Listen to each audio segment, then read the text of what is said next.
Berlatar di Sicilia, Italia, cerita diawali dengan memperlihatkan seorang bos mafia bersama anaknya baru saja pulang setelah mendapat panggilan darurat dari salah satu bawahannya. Di mana si bos menyuruh anaknya untuk tunggu sebentar di mobil, kemudian menghampiri salah satu bawahannya yang nampak sangat ketakutan, tegang, dan gugup. Seolah habis melihat sesuatu yang sangat mengerikan. Dan ternyata wajar saja dia ketakutan, karena bagaimana tidak. Ketika si bos melangkahkan kakinya ke dalam, dia melihat kebrutalan yang benar-benar di luar batas. Ketika seluruh anak buahnya yang berjaga sudah tewas dengan kondisi yang sangat-sangat mengenaskan dan tidak manusiawi. Dan ya, Anda semua pasti sudah bisa menebak jika ini hanya bisa dilakukan oleh satu orang saja, yaitu jagoan kita semua yang tiada lain adalah Robert si ramah pemusnah. Tentu hanya dia yang bisa melakukannya. Robert sengaja membiarkan dirinya tertangkap dan sengaja membiarkan 3 anak buah si bos ini tetap hidup agar bisa bertemu langsung dengan si bos yang menjadi tujuan utamanya. Robert mengatakan jika saja anak buahnya mengizinkan dia masuk, mungkin mereka sekarang masih hidup. Robert hanya ingin mengambil sesuatu yang bukan milik si bos, sesuatu yang telah dicuri si bos dari seseorang. Yang ketika dia melihat kunci pada pinggangnya, disitulah Robert bisa langsung menebak jika sesuatu itu disimpan di dalam sebuah ruangan yang harus dibuka dengan kunci tersebut. Sehingga seperti biasa, Robert langsung menyalakan timer di jam digitalnya yang disetting 9 detik untuk memberikan waktu agar si bos menyerahkan kuncinya, sekaligus memberinya kesempatan untuk bertaubat dan melanjutkan hidupnya. Namun karena si bos tidak melakukannya, Robert langsung menjelaskan bagaimana mereka semua mati. Dimulai dengan kesalahan satu anak buahnya yang menodongkan senjata terlalu dekat. Yang apabila dia menarik pelotonnya, maka akan menyebabkan anak buah di sebelah kanannya mati tertembak dan seterusnya. Yang ketika si bos dan semua orang di gudang ini keheranan dengan semua perkataannya, Robert tipikal pembunuh ramah yang siapa saja akan selamat jika bertobat. Yang jika Anda baru mengenal Robert tanpa melihat yang kisah Robert 1 dan 2 dulu, maka saya akan memberikan sedikit gambaran tentang sosok Robert, yang merupakan seorang pria tua biasa yang sudah pensiun dari profesinya. Dan profesi yang saya maksud di sini adalah suatu profesi yang tidak bisa dilakukan oleh orang biasa. Butuh skill, pengalaman, dan kecerdasan yang tidak dimiliki oleh semua orang. Yang meski dirinya sudah pensiun, tetapi ketika melihat ada orang yang terzolimi, disakiti, dibuat menderita. Sementara di sisi lain ada berfoya-foya, menikmati penderitaan tersebut, maka Robert akan muncul untuk menjadi penyeimbang. Setelah Robert mendapatkan apa yang diinginkannya, dia langsung keluar dan menemui anak si bos sedang menunggu ayahnya di mobil. Robert bukan psikopat yang tega membunuh wanita dan anak-anak. Sehingga beliau langsung pergi meninggalkannya. Tanpa tahu jika si anak sering main FF dan berani membokongnya menggunakan senapan milik ayahnya. Dalam kondisi terluka, para Robert tetap bersikeras untuk pulang mengendarai mobil. Sehingga tanpa sengaja dia pingsan tepat di pinggir jalan dan ditemukan oleh seorang petugas polisi yang sedang berpatroli. Yang langsung membawanya ke desa untuk diobati oleh dokter setempat. Ketika siuman, Robert sempat ingin pergi. Tetapi si dokter melarangnya karena lukanya masih basah. Di mana dokter bertanya-tanya tentang sosok Robert. Apakah dirinya menyelamatkan orang yang tepat? Apakah si dokter menyelamatkan orang baik atau jahat? Robert langsung menjawab bahwa dirinya sendiri bahkan tidak tahu apakah dia orang jahat atau orang baik. 3 hari berlalu, luka Robert berangsur pulih namun belum sembuh total, bahkan harus menggunakan tongkat untuk berjalan. Dokter yang baik hati ini pun menyuruh Robert untuk jalan-jalan keluar ke alun-alun supaya Robert mendapat udara segar. Karena lelah berjalan, Robert pun memutuskan untuk minum teh celup di sebuah kafe. Seperti kebiasaannya, Robert selalu mengambil tisu untuk sebagai alas sendok dan gelas dengan posisi yang simetris dan presisi. Bukti bahwa Robert juga seorang tipikal yang rapi, terencana, terukur, dan selalu memperhitungkan segala sesuatu. Sambil menikmati teh celupnya, Robert melihat orang-orang nampak sangat damai menjalani aktivitasnya, sehingga untung sejenak dirinya bisa merasakan ketenangan dan kedamaian di kota kecil ini. Tak lama muncullah seorang polisi bernama Gio, orang yang sudah menyelamatkan Robert di pinggir jalan.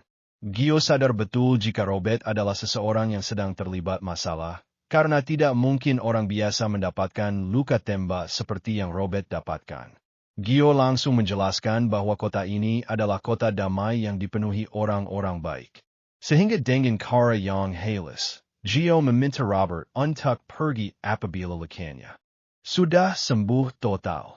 Kembali ke masalah, Robert terlihat sedang menghubungi seorang agensi dari divisi finansial bernama Emma untuk melaporkan bahwa ada sesuatu yang mencurigakan di tempat si bos mafia yang sudah Robert bunuh. Robert sebenarnya hanya berniat untuk mengambil sesuatu yang telah dicuri si bos. Tetapi dia tak sengaja menemukan hal-hal janggal di tempat tersebut. Sehingga Emma dan timnya diminta untuk pergi ke sana dan melakukan pemeriksaan.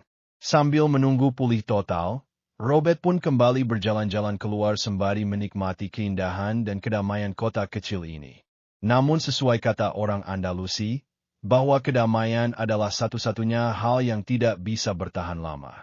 Hal itu langsung terbukti ketika Robert melewati sekelompok mafia muda yang dipimpin oleh seorang pemuda songong bernama Marco, yang kebetulan sedang menghajar penjual ikan gara-gara telat bayar iuran. Yang jika saja mereka tahu siapa Robert, mungkin Marco dan anak buahnya akan berpikir dua kali untuk melakukan hal seperti itu di sekitarnya.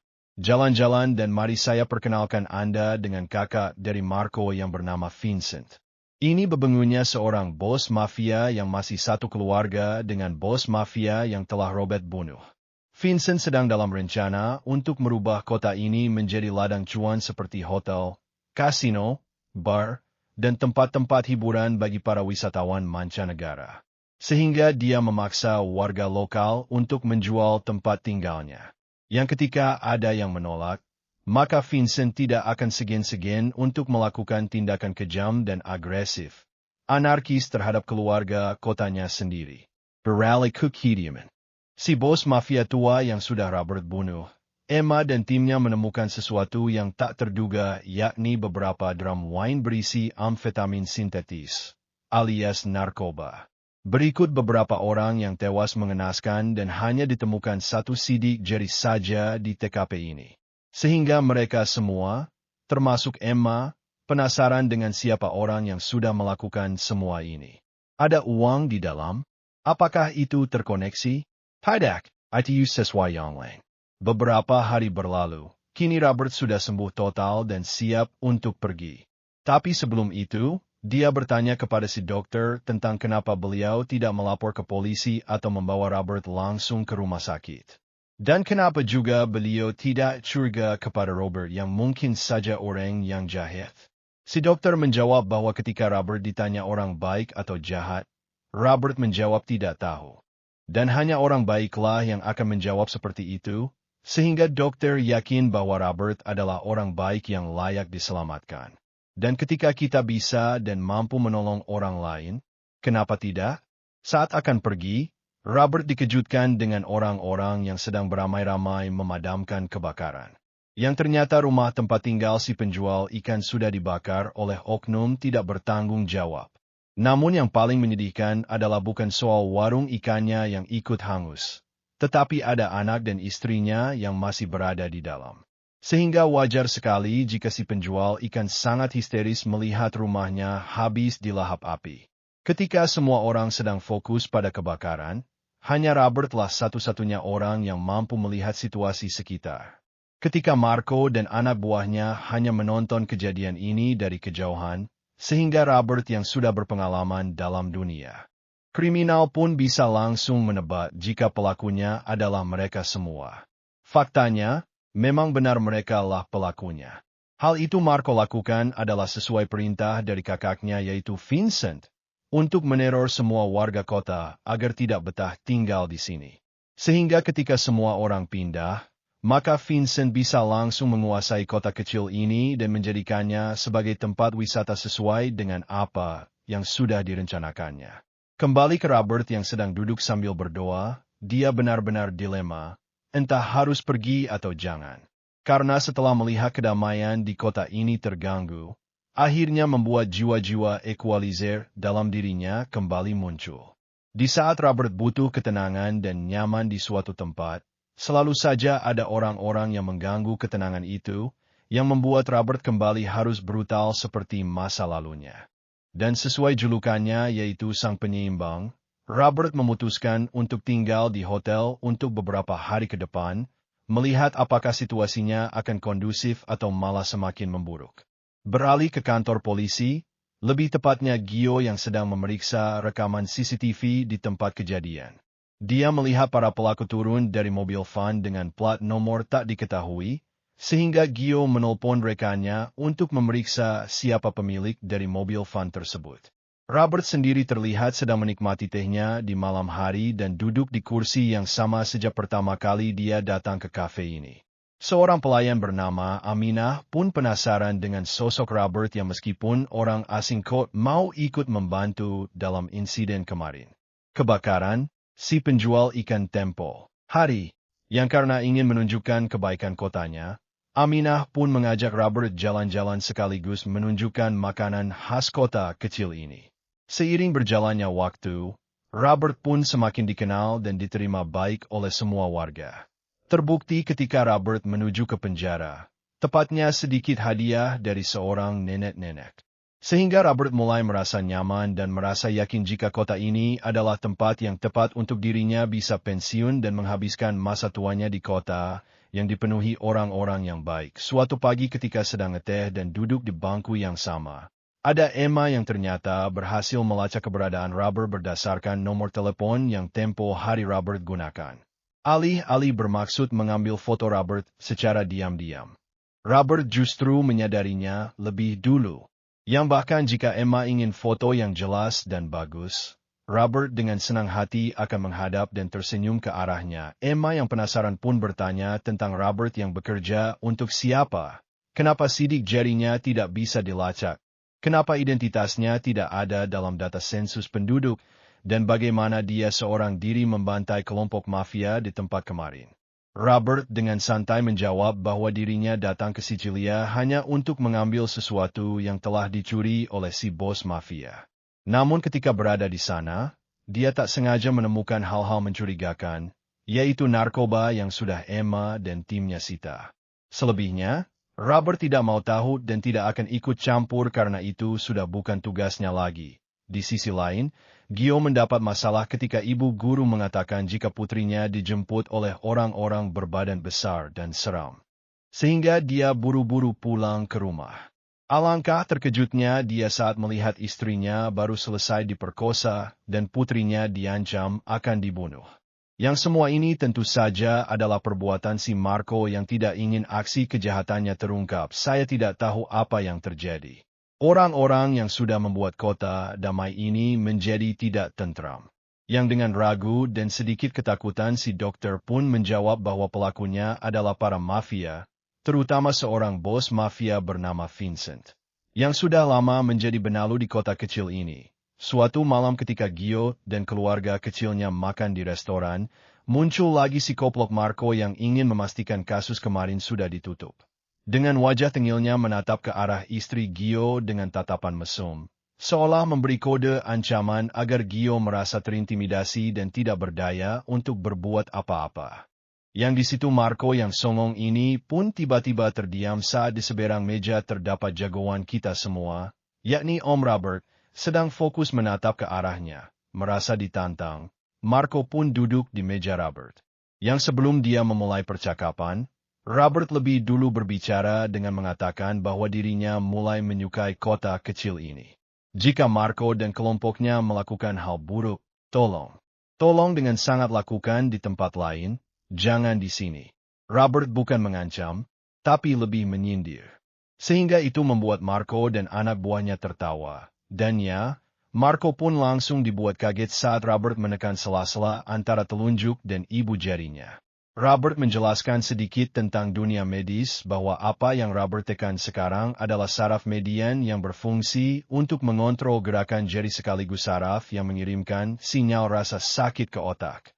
Dari skala 1 sampai 10, rasa sakit yang mereka rasakan saat ini baru di skala 2. Yang jika Robert tekan lebih keras lagi, maka rasa sakitnya akan semakin luar biasa sampai Marco akan kencing di celana. Sehingga Marco langsung menuruti perintah Robert untuk menyuruh keempat anak buahnya keluar dari restoran ini. Dirasa sudah aman.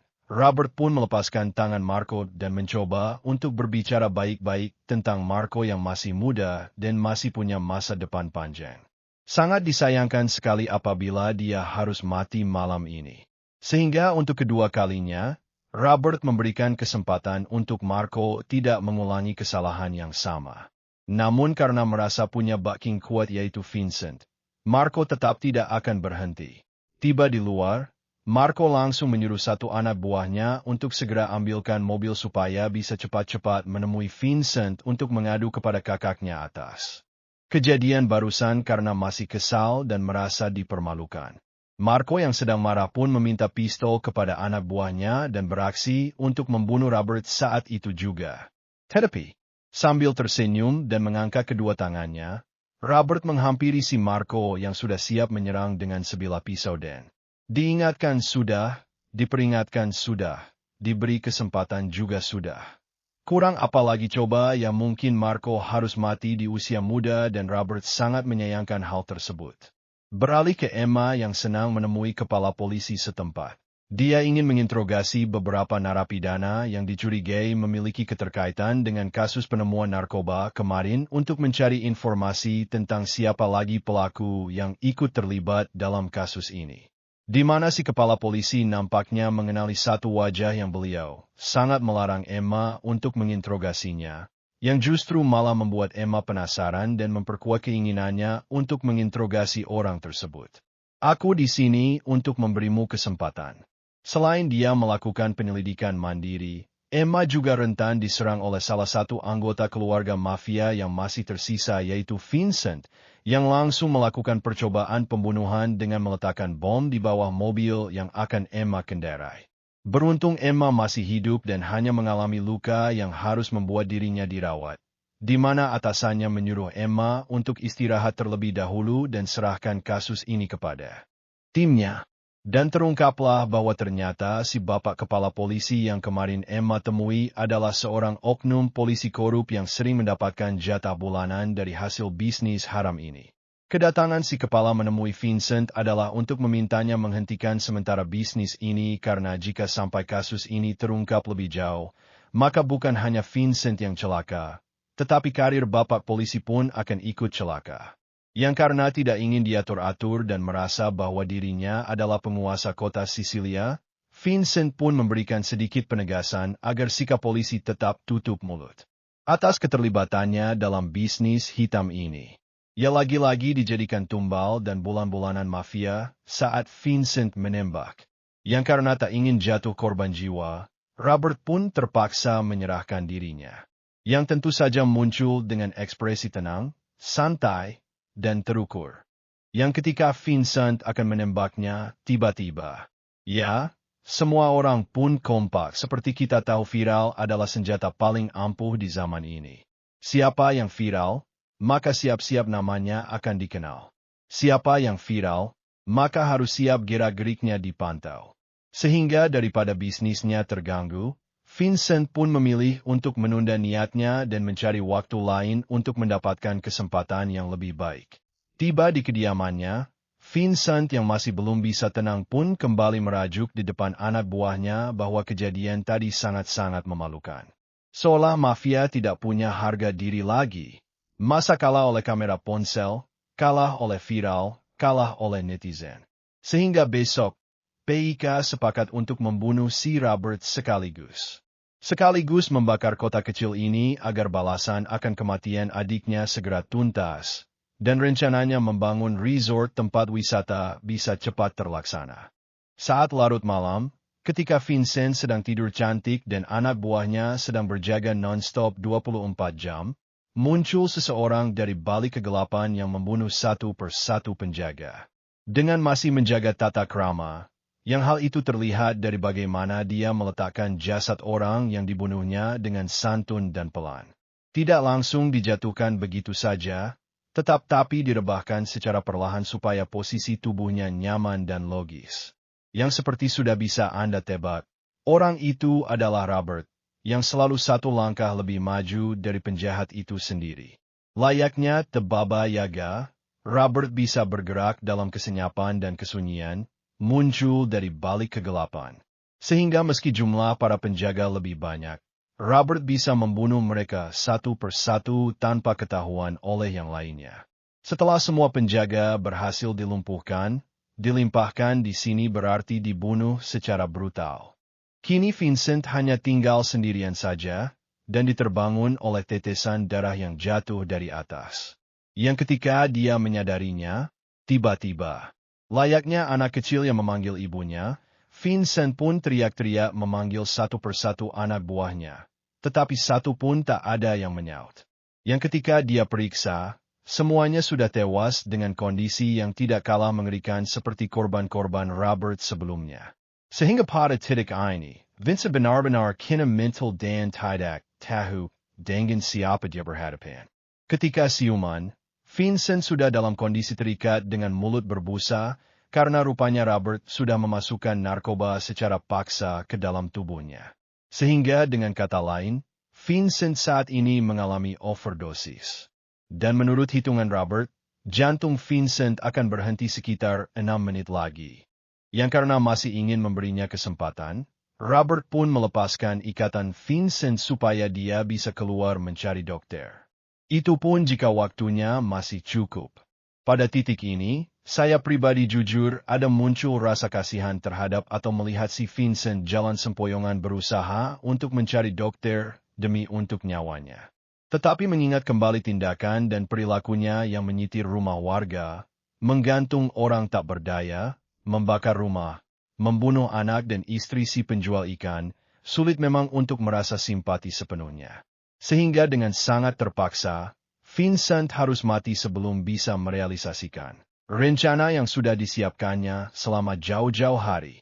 Beberapa hari berlalu, Robert menjenguk Emma di rumah sakit, tepat saat para polisi berhasil menangkap semua gembong mafia Italia yang terlibat dalam bisnis ini. Habis semua mafia yang ada di Italia ini, benar-benar habis tak tersisa. Dan tentu saja Emma harus berterima kasih kepada om-om kuat ini. Robert pun membawa uang dalam, yang merupakan uang yang diambilnya dari si bos mafia di awal, yang belum sempat diserahkan kepada pemilik yang menjadi haknya. Jadi kronologinya adalah, ada seorang kakek tua mantan buruh bangunan yang sudah pensiun. Dana pensiunnya dikabarkan hilang gara-gara diretas atau sejenis dihek oleh pihak yang tidak bertanggung jawab. Robert mencoba melacak uang tersebut, dan muncullah nama si bos mafia. Sehingga kedatangan Robert di awal film tadi, di Sicilia adalah untuk mengambil uang tersebut dan diserahkan kepada si kakek pensiunan, yang bahkan Robert sendiri tidak terlalu kenal dekat dengan orang yang ditolongnya tersebut. Setelah sembuh, Emma langsung membawa uangnya untuk diserahkan kepada pemiliknya, yaitu si kakek dan istrinya. Emma datang di waktu yang tepat, karena keduanya baru saja akan pindah tempat tinggal karena tak mampu bayar uang sewa. Ketika si kakek bertanya, siapa yang telah menolongku? Emma pun menjawab, Robert. Si kakek sama sekali tidak mengenali nama tersebut, sehingga pada titik ini Emma akhirnya sadar jika Robert adalah benar-benar orang tulus yang baik hati, yang bahkan orang asing pun dia tolong tanpa pamrih dan tanpa mengharapkan imbalan sedikitpun. Jangan putus asa akan semua hal yang kelam di masa lalu. Dan jangan aman juga akan perlakuan baik yang selama ini diperbuat. Menggerakkan kebaikan serta takutlah akan kemungkaran. Karena hanya dengan itu hidup seseorang akan tiba di tempat keseimbangan dan penuh ketenangan. Coba mengertilah, coba pahamilah arti cinta. Mr. Iselwer mengupas cerita sampai akar-akarnya. Thanks all and see you next time. Ku berjanji kau takkan ku sakiti, sejuk sepi sedan dan tanyakan bintang, hanya kaulah yang ku sayang.